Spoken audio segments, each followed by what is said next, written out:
इस देश में वक्फ बोर्ड के नाम पर धार्मिक कन्वर्जन का काम धड़ल्ले से चल रहा है। मतलब अगर वक्फ बोर्ड चाहे तो आपको सिर्फ एक नोटिस भेजेगी कि जिस जमीन पर आप रह रहे हैं वह वक्फ बोर्ड की प्रॉपर्टी है।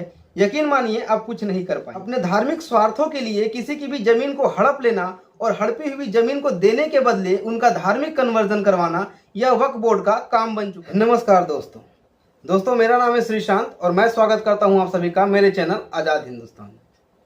दोस्तों, जब से सुप्रीम कोर्ट में वक्फ बोर्ड को खारिज करने की मांग उठी है तभी से वक्फ बोर्ड पूरे देश में चर्चा का विषय बन चुका है। जिन लोगों को नहीं पता मैं उनको बता दूं कि वक्फ बोर्ड कांग्रेस सरकार का दिया हुआ एक ऐसा दीमक है जो ना जाने इस देश में रह रहे कितने हिंदुओं की जमीनों को हड़प चुका है और उनका धार्मिक कन्वर्जन करवा चुका है। अगर देखा जाए तो वक्फ बोर्ड को बनाने के पीछे कांग्रेस सरकार की यही मंशा रही होगी कि लोगों का धार्मिक कन्वर्जन और लैंड जिहाद का काम धड़ल्ले से किया जा सके, जिससे कांग्रेस सरकार को तुष्टीकरण की राजनीति करने में और भी ज्यादा मदद मिल सके। अभी हाल ही में तमिलनाडु वक्फ बोर्ड ने त्रिची जिले के एक पूरे गांव पर ही अपना दावा किया है और ताजुब की बात तो यह है कि यह पूरा गांव एक हिंदू बहुल गांव है जहां 1500 साल पुरानी चंद्रशेखर स्वामी की मंदिर भी स्थित है। अब यह कैसे हो सकता है कि जो 1500 साल पुराना गांव एक हिंदू बहुल गांव है वह वक्फ बोर्ड की प्रॉपर्टी हो सकती है? तो आज हम इस वीडियो के माध्यम से यह जानने की कोशिश करेंगे कि आखिर ये वक्फ बोर्ड है क्या, इसकी स्थापना कब हुई और कैसे वक्फ बोर्ड इस देश में रह रहे लाखों हिंदुओं की जमीनों पर अवैध कब्जा करता आ रहा है। तो आइए वीडियो को शुरू करते हैं।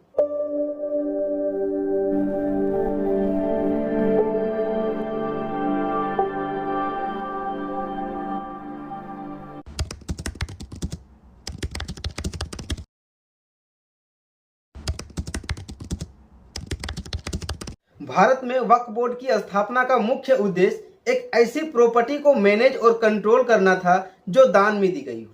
अगर कोई इस्लाम को मानने वाला व्यक्ति अपनी इच्छा अनुसार अपना घर, जमीन, संपत्ति को अगर किसी धार्मिक कार्य के लिए दान करता है तो वह वक्फ प्रॉपर्टी कहलाता है। और दान में दी गई इन्हीं जमीनों पर वक्फ बोर्ड मस्जिद, मजार, ईदगाह और मदरसों का निर्माण करवाता है, जिनसे उनकी धार्मिक कामों को गति मिल सके।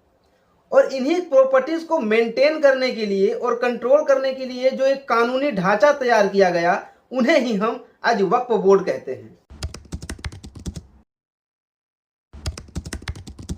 भारत में केंद्रीय वक्फ परिषद की स्थापना कांग्रेस की सरकार द्वारा वक्फ अधिनियम 1954 के तहत 1964 में किया गया था, जिसमें उन्हें दान में दी गई संपत्तियों की देखभाल और उनका रख रखाव का ही अधिकार था। बाद में वक्फ अधिनियम 1995 के द्वारा उसे विस्थापित कर दिया गया।